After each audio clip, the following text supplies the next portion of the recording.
Alright, let's take a look at Northern Breeze, hole 6. We'll start by noting there is a drop zone on this hole. You can see it in the top left corner of your screen. And it doesn't matter if it's your first or your 10th throw. If you hit move to lie, it's going to take you to the drop zone, which is a very friendly drop zone. It's a bit of a death putt, but in the valley, that's not as scary as in real life. 91 feet. It's right at the very end of this little shelf here. And this is going to play like 81. It does play true distance, but I got a 3 wind here, so I need to take about 10 off. But yeah, so you should probably never get worse than par on this hole, um, unless you miss that throw in, of course. And it's a little deceiving. 295 feet would normally be on a forehand a musket, but it's elevated, and so the accurate windbreak musket can get there with a very favorable wind, but usually falls a little bit short.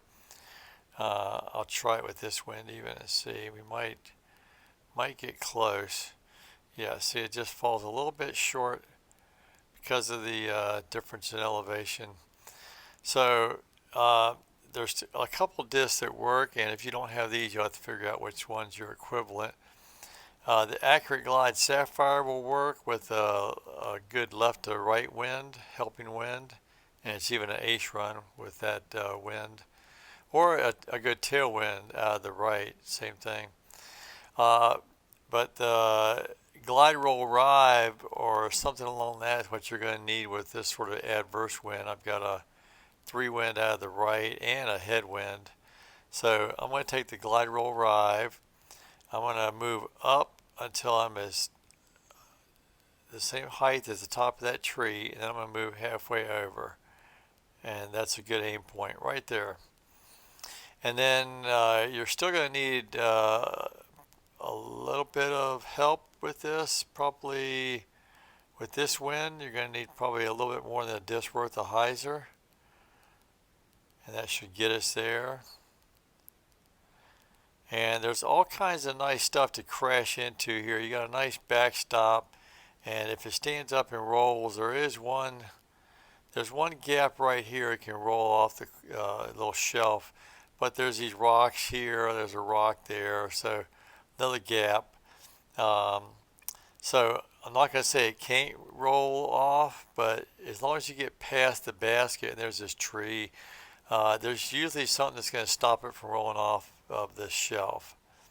So I think my play, and we got another adverse wind, going to go up to the treetop, halfway over, a little bit hyzer, and my play is going to be probably with this kind of wind, a strong wind out of the right is going to be with the glide roll rive or whatever you have equivalent. If you have a more favorable wind, you can get there with the Accurate Extra Glide Sapphire if you have it. And you can slide left, but you really don't have to. Um, just move the chevrons over a little bit, and you're still going to need some hyzer on this, probably a disc worth or so. Uh, and we'll get a look at the Sapphire the first time, and you can see it's a little better disc. Going to be a little bit closer, 40 feet away, but I mean it's not a huge difference. So I think the Sapphire is going to be more of an ace run disc when you have a favorable wind, and other than that, you're going to need something bigger, and just drop it in against this backstop. And that's good too. Exactly 41 feet again. I probably couldn't do that if I tried. So yeah, you like I say, you can ace run this too. I haven't got it dialed in, but the Sapphire is definitely a good ace run disc on this hole. Again, with a favorable wind, 52 feet. I'll show you what that looks like. All right, so here we have a very nice tailwind. We can take the Accurate Glide Sapphire,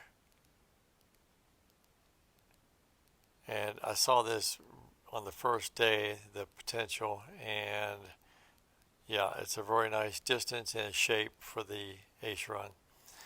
So that's a look at Northern Breeze, hole 6. Hope you enjoyed it. Hope you learned something, and we'll see you around the valley.